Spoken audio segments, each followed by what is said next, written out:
amigos? Nuevamente en Entorno Veracruz les damos la más cordial bienvenida a este programa que se desarrolla desde los espacios que nos presta, que nos favorece con su atención La Toga en Zamora 65, el Hotel San José Plaza, a quien agradecemos siempre esta hospitalidad para desarrollar nuestra programación.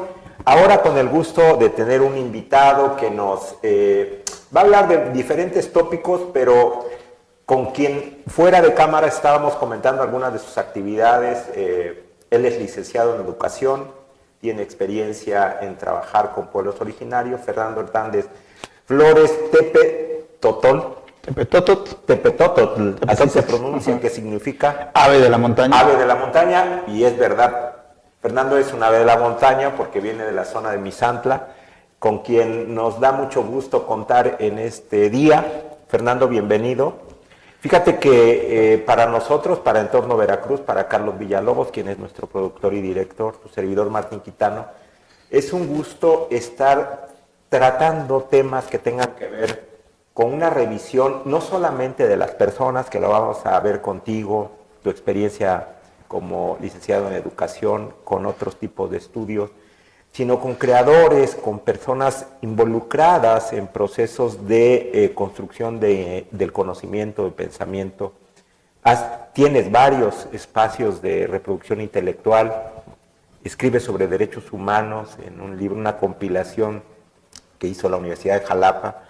Escribes también cuento, y no sé si le pueda llamar también un espacio entre poesía, en ese espacio literario que obviamente has desarrollado y que nos gustaría mucho que compartieras. ¿Por qué no entramos primero contigo? ¿Quién es Fernando Hernández Flores Tepetototl? Bueno, Fernando Hernández Flores es un aficionado en la escritura, es un practicante, un aprendiz que durante más de 20 años escribió en el Diario de Jalapa, escribió también en La Voz del Pueblo de Misantla, y en diversos medios del Estado. Precisamente en los medios conocimos aquí a nuestro apreciado director, y hemos tenido la oportunidad de cursar diplomados en gobernanza democrática, en derechos humanos, en temas agrarios, en temas indígenas. Nuestra experiencia en nuestro recorrido ha sido por el Estado en el tema de educación intercultural, en el tema de los consejos supremos indígenas, que tuve el privilegio de conocer a Juanito Cimbrón Méndez, con el cual hubo un gran lazo de amistad y de familiaridad con el Consejo Totonaco, con el Consejo Supremo Tene, con el Consejo Supremo de Zongolica, así como conocer a la primera senadora indígena, la maestra Cirila Sánchez, de acá de la zona de Oaxaca, y conocer a otros compañeros del norte, de las diferentes etnias de la República. Te permite descubrir esa gran riqueza multicultural que tenemos como mexicanos y como veracruzanos, que Veracruz cuenta con entre 13, 14 etnias presentes. Que allí están y que representan un poco más de 900,000 personas que hablan, que desarrollan una serie de actividades desde los pueblos originarios. Acabamos de pasar el 9 de agosto, el Día Internacional de los Pueblos Originarios, una fecha que nos obliga a pensarnos no solamente en la cuestión nostálgica de dónde provenimos en una parte, porque también ya en el mestizaje, en todo este proceso que ha sufrido en 500 años nuestra sociedad mexicana, tenemos una riqueza también muy vasta en términos de nuestros orígenes, ¿no? No soslayar nuestros pueblos originarios, rescatarles y darles la importancia, como lo has planteado tú en tu experiencia personal, siempre yo creo que es un aliciente para el actuar cotidiano. Pero en esta parte quisiera yo preguntarte algo, Fernando. Se habla mucho de que tenemos pendientes con nuestros pueblos originarios. Ha habido desde la fundación del Estado postrevolucionario en nuestro país realmente voluntad de apoyar las reivindicaciones de los pueblos originarios más allá de plantearlos como parte de una escenografía, porque lo miramos los políticos, los funcionarios, más que apoyar en este proceso de dignificación de la vida de nuestros pueblos originarios, y no originarios, pero vámonos a quedar con esta idea de los pueblos originarios, en muchas ocasiones se utiliza como una escenografía. ¿No te parece esto que ha sucedido? Los 68 pueblos originarios que están en el país y sus 350 variantes lingüísticas que hace ese gran mosaico que tiene costumbres, tradiciones, cosmovisión, lengua, saberes ancestrales en la medicina tradicional, la herbolaria, y valores, sobre todo el respeto a la madre naturaleza, el respeto a la lluvia, el respeto al sol, el respeto a los fenómenos que nos rodean. Y ese saber está ahí, y a veces como sociedad o como Estado falta poner esa otra mirada, la mirada real de las circunstancias que padecen los pueblos originarios. En el 2009, los pueblos originarios, los 14 consejos supremos indígenas del Estado de Veracruz se reunieron en el Parque Temático Tajín. Gracias a la convocatoria con el Tata Juan Cimbrón Méndez y un grupo de consejo técnico en el cual tenía yo la oportunidad de participar. Y ahí manifestaron y hablaron los pueblos originarios. Ahí surgió un documento muy importante, así como también en Chiapas, también ahí hubo un documento anteriormente. Ahí surgió la Declaración Tajín. Y esa Declaración Tajín es un documento muy importante porque es la voz de los pueblos originarios de los veracruzanos. También participaron de otros estados, pero el Consejo Supremo y los Consejos Supremos de Veracruz planteaban la creación de una Secretaría de Asuntos Indígenas, cosa que hasta el momento se hizo, no sé si en la administración pasada, inmediatamente pasada de los 2 años de Yunes, sino en las anteriores hubo una subsecretaría de Asuntos Indígenas. Fue un paso muy favorable. Desgraciadamente o lamentablemente, una secretaría o una subsecretaría debe de disponer de recursos para aplicar programas y proyectos a beneficio de los pueblos originarios. Faltó una estructuración, una reorganización, una redistribución y de una asignación presupuestal para que la subsecretaría se manejara y se distribuyeran los beneficios a los pueblos originarios. Que esa subsecretaría, que bueno, ya estaba muy bien, pasara a ser una subsecretaría de los pueblos originarios, pero con programas propios, porque digamos, el compañero que estuvo... De pues, la zona de Papantla, ¿verdad? Sí, si mal sí, no sí. recuerdo. Pues tenía un salario, pero no podía moverse de la misma forma. Tenía que pedirle al DIF, tenía que pedirle a la SEP, tenía que pedirle... No es pedirle, sino es que nosotros ponemos una parte, ustedes SEP también podemos hacer... Pero había una planeación. Yo lo que te digo es, a ver, cuando hablo de escenografía es que están bien para que te acompañen, para que te pongas una guayabera con motivos indígenas. ¿Eso a dónde lleva realmente a reivindicar una serie de acciones puntuales? Hablamos ahora de la Agenda 2030, donde también hay valores transversales, entre ellos este rescate de los pueblos originarios, el respeto a sus lenguas y a sus formas de expresión. Cuando hablas, es que se dio un documento y ahí estaba la voz de los pueblos originarios de Veracruz en esta declaración del Tajín. Te escucho. Y cuando me dices eso me lleva a una duda. ¿Esta voz se escuchó? ¿Realmente se ha escuchado ahora? Porque una de las partes fundamentales del poderoso discurso del presidente López Obrador fue por el bien de todos, primero los pobres, un discurso demoledor porque nos ponía frente a una realidad de desigualdad profunda en nuestro país. Fernando, se dice, no sé qué tanto actualmente, pero se dice que entre los más pobres, de los pobres están los indígenas, nuestros pueblos originarios. ¿Realmente estamos coadyuvando como sociedad, como Estado, como gobierno a cambiar esto? Estamos en un país que va hacia la baja en cuestión económica. Estamos en un país que día a día los campesinos y los pueblos originarios sufren cada vez más. Estamos cada vez hundiéndonos y afectándose a los que les decíamos población económicamente media, porque ya es baja. Ha aumentado el nivel de pobres en el país, ha aumentado la situación desgarradora, y a los indígenas y a los campesinos se les adeuda más. Hoy han desaparecido muchos programas a nivel federal, tanto para campesinos como para pueblos indígenas. Se han manejado unos determinados programitas, pero la realidad es otra. Oye, Fernando, perdóname que te interrumpa aquí. Hay a nivel federal una institución que se llama INPI, Instituto Nacional de Pueblos Indios, creo, o indígenas, no sé cuál de las.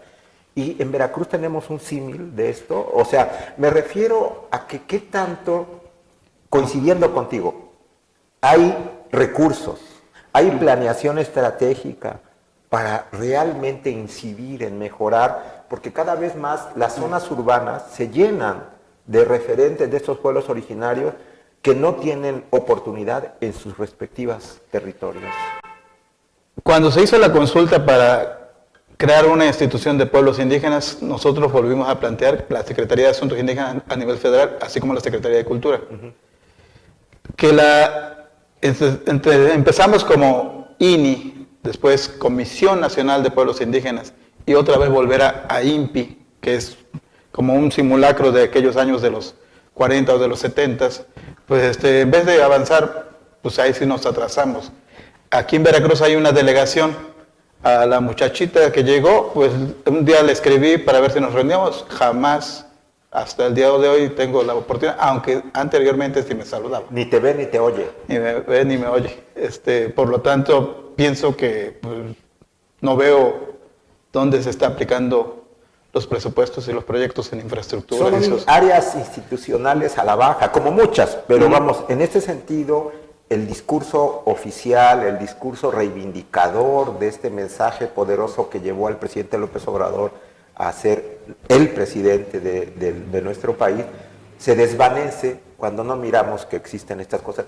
Permíteme hacer un corte porque además de cerrar a la vuelta con el tema de esta actividad tuya, de tu posición respecto de los pueblos originarios, tu experiencia, pues también tienes otras experiencias que nos gustaría mucho comentar con tu trabajo editorial y obviamente pues darnos el lujo de que nos anuncies algunos de los textos en los que has colaborado para que también quienes les interese los puedan buscar. Danos chance de hacer este corte y volvemos en un momento. De acuerdo.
Estamos de vuelta, amigos, con el gusto de continuar con esta charla con Fernando Hernández Flores, Tepe Totol. difícil de pronunciar ahorita para mí de inmediato, más cuando no veo y tengo que estar leyendo el nombre para que se me grabe. Fíjense que no queremos dejar pasar la oportunidad antes de continuar con la charla de platicarles y de decirles, de invitarlos a que acudan a la cancha del Valle, a quienes les guste el fútbol rápido, el fútbol 7, para desarrollar allí las actividades que correspondan a este deporte y en las mejores instalaciones. La cancha del Valle, que está ubicada en la Gustavo Díaz Ordaz número 15, en la unidad del Valle, y que obviamente allí podrán disfrutar de un espacio muy importante para desarrollar estas actividades. Fernando, ¿cómo cerramos la idea de los pueblos originarios? ¿Cuál sería tu conclusión después de estos brochazos que dimos a la revisión de una condición tan difícil que se vive en nuestro país en lo general, pero particularmente para estos pueblos originarios? Necesitamos que los servidores públicos se sensibilicen y si autorizan un programa o un beneficio, que se vea, que para pedir algún espacio se pide permiso, que en el futuro sí se cree una secretaría de pueblos originarios y afrodescendientes o afrodescendientes, que es la palabra correcta, no afromexicanos, y que se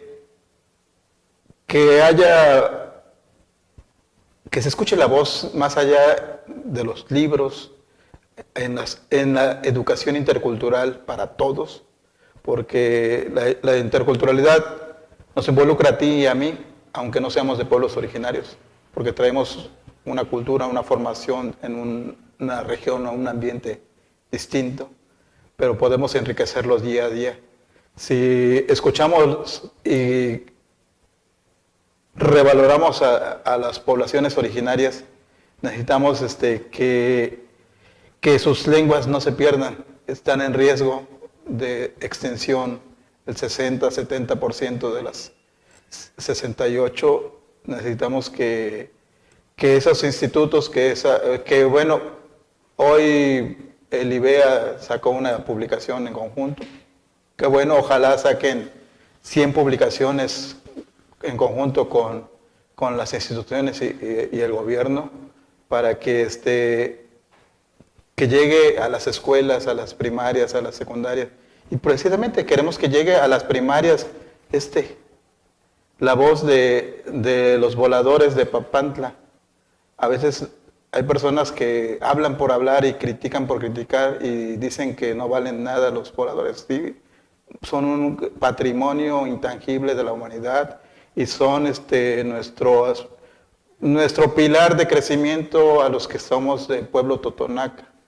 Digamos, un volador no es un volador por querer que le tomen la foto ahí, sino porque es todo una ceremonia, un ritual al cual hay que tenerle respeto. Muy bien, Fernando. Oye, Fernando, fíjate que un último comentario sobre esta parte de los pueblos originarios. No solamente que se escuche su voz para rescatar sus tradiciones, su lengua, sino también para que tengan sus derechos humanos a salvo, para que tengan juicios en un proceso de impartición de justicia en nuestro país absolutamente cuestionable, porque cuando hay problemas en términos judiciales, no se les atiende como debe de ser, no se les dan los respaldos en términos de los traductores, efectivamente. Muchos pendientes frente a un gran mundo de rezagos para con ellos, y obviamente una demanda clara que escucho contigo de que esta voz no solamente se quede allí en algunos textos y en el escenario, como yo digo.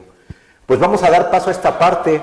Aquí leo que mi buen amigo, nuestro buen amigo que ya estuvo en Entorno Veracruz, Vicente Espino, te da unos antecedentes de tu cuento. Dice: con espontaneidad y sencillez, el poeta escritor Tepetotl, ave de montaña, nos acerca a un pasado auténtico para que nuestras cavilaciones reflexionen sobre el orgullo que significa ser depositarios y sucesores de una cultura ideal cuyos elementos míticos propician el desarrollo literario.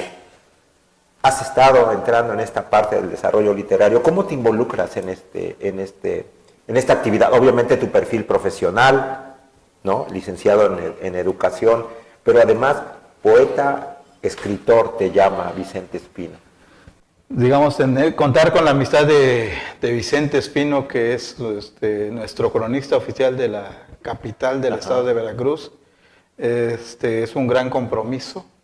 El acercarnos a este mundo de las letras nos lleva a remontar a la infancia, a la primaria, cuando te encargaban tareas, trabajos y te involucraban a escribir una carta imaginaria, te involucraban a leer un poema o declamar los lunes en inicios de semana. Todo eso te permite que cuando llegas a otra estadio, en otra etapa de tu vida, te involucras con amigos que son poetas, que son escritores, que son pintores. Jalapa se distingue por eso, por una ciudad cultural, y ahí nos acercamos a los derechos humanos de los pueblos indígenas, a los derechos humanos de los campesinos, precisamente a la tenencia de la tierra, y pues de una u otra forma vamos acercándolos. En cierta ocasión se quemó una escuela en una comunidad indígena, se comunicaron conmigo. Fui como a las 11 de la noche a la puerta del gobernador y el particular me mandó a otra persona y inmediatamente se comunicaron y estuvieron ahí pendientes de esa situación de una escuela de niños. Así quisiera uno que pudieran hacer y otros gobiernos, tanto de los municipios, que necesitamos directores de asuntos indígenas en cada municipio, que necesitamos también gente que se sensibilice. ¿Crees que se ha perdido esa parte? ¿O crees que nunca se ha tenido los hay mucha discriminación, hay mucho... Tenemos una sociedad que discrimina. El mexicano se discrimina entre el mismo... Es racista, somos racistas, somos clasistas, efectivamente. Pero tenemos una gran historia desde hace 700 años, hace 500 años, en 1321, que se crea México Tenochtitlan.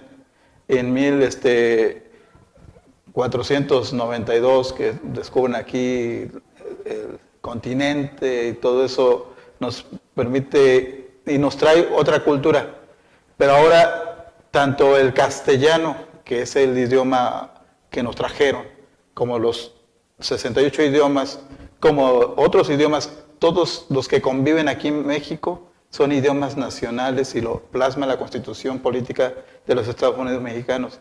Y la Constitución también dice México pluricultural, México es multicultural.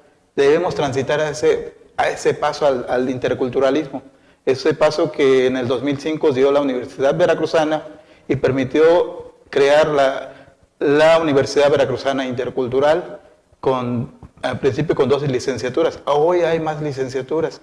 Hoy se creó la licenciatura en agroecología, y en esa cuestión de la agroecología tenemos un tianguis agroecológico de Jalapa que cumple 19 años el 21 de agosto, de 10 a 3, ahí vamos a estar haciendo el aniversario, que se creó con la Universidad Veracruzana hace 19 años.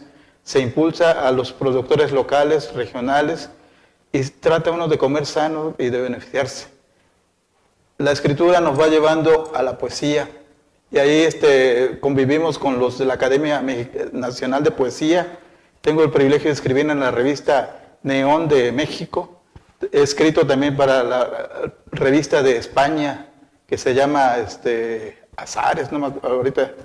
Y escribí un cuento precisamente en 3 idiomas, que me los hicieron las traducciones, en totonaco, tepehua, alemán. Ajkin Shapay Makaliugni Aka Ostabla Aksani Narakawantajin. Acabo de leer el título, Cuando el Dios trueno se levante, tanto en Tepehua como Totonaco. Si uno escucha esas diferencias, dices, eso es nuestro México, eso es nuestro Veracruz. Esa es la gran diversidad que podemos tener. Yo escribí un primer libro, el libro se llama Andanzas Interculturales de Tepetoto. Esas andanzas son los testimonios que tuvimos con los maestros, con los niños, con los padres, en cada una de las comunidades en cada una de sus escuelas, en la región Totonaca, en la región Huasteca, en la región de las altas montañas, Zongolica. Ahí está parte de su huella de ellos a través de un interlocutor que ha sido su servidor, y que bueno, ahorita tuve la oportunidad de estudiar el diplomado en creación literaria en la Coordinación Nacional de Bellas Artes y Literatura, y de eso van surgiendo varios proyectos que tenemos un gran compromiso y vamos a dejar un legado a través de las letras. El día de mañana tal vez ya no esté en vida, pero van a estar unos escritos. Tantas ideas ahí plasmadas. Ahí está. Oye, Fernando, yo noto que hay una idea de no necesariamente quedarse en romantizar a los pueblos originarios. Tú hablas aquí en un libro que se llama Estudios Contemporáneos sobre Gobernanza y Políticas Públicas con Perspectiva de Derechos Humanos, coordinado por Carlos Antonio Vázquez Azuara y José Guadalupe Altamirano Castro. Tú tienes una colaboración allí que se llama Gobernanza, Derechos Humanos e Interculturalidad. A manera de conclusión, en este andar tuyo, pasas del poeta-escritor al casi, o más bien eres un hombre que reflexiona sobre la realidad y le das no solamente la trascendencia poética, literaria, romántica o no, y te vas a la realidad, una realidad que sí demanda de reflexiones más allá de la cuestión solo poética o literaria. A manera de conclusión, en esta puja de tu vida por la reivindicación de estos derechos humanos, de esta idea del rescate de los pueblos originarios, ¿cuáles serían los retos fundamentales? Te lo pido a manera de conclusión porque luego el tiempo nos ahoga, ¿lo sabes? Los retos fundamentales, los retos esenciales de nosotros como mexicanos, como veracruzanos, es que decía el Tata Juan Cimbrón Méndez, los pueblos originarios no venimos con tambor de guerra, sino con bandera de paz. Los pueblos originarios nos cultivamos gracias a ese gran árbol de la vida, a ese gran árbol que da la buena semilla, la buena fruta. La buena fruta es esparcirla y sembrar en cada persona esa sensación de que en nuestras raíces, por nuestras venas corre la sangre de nuestros pueblos originarios y la sangre también de los pueblos afrodescendientes que llegaron en su tiempo. Y también, ¿por qué no decir también de los españoles, de los franceses y los italianos, pero en menor proporción? Tenemos un gran compromiso y yo creo que tanto sociedad y Estado deben de hacer esa sinergia. La mejor sinergia es hacer que para vivir sano y para vivir mejor debemos construir lazos, las alianzas de poder que decía el Tata Juan. Y como decía Nezahualcóyotl, Iwanashkanki Matino Yolo, Nikaki Secuica, Nikiti Xochitzintli, Anoniquisca, Amoqueman Ixpoligua. Por fin lo comprende mi corazón, escucho un canto y contemplo una flor. Ojalá no se marchite en la sociedad y florezca cada día más. Pues con ese mensaje nos quedamos. Muchísimas gracias, Fernando, por esta oportunidad de platicar contigo. Ojalá y podamos seguir más adelante comentando de otros temas relacionados con tu vida, con tu experiencia, con tu trabajo intelectual, con tu trabajo allí en territorio, que lo tienes. Y bueno, pues agradecerte a nombre de Carlos Villalobos, de Entorno Veracruz, la oportunidad de platicar contigo. Bueno, muchas gracias. La Sojkamatik Miak, Pashkatkachini, Malakapulchun, Hamad. Gracias. Gracias. Muchas gracias a ustedes, a quienes nos ven y nos escuchan, por la oportunidad siempre de estar con ustedes aquí en Entorno Veracruz. Hasta pronto.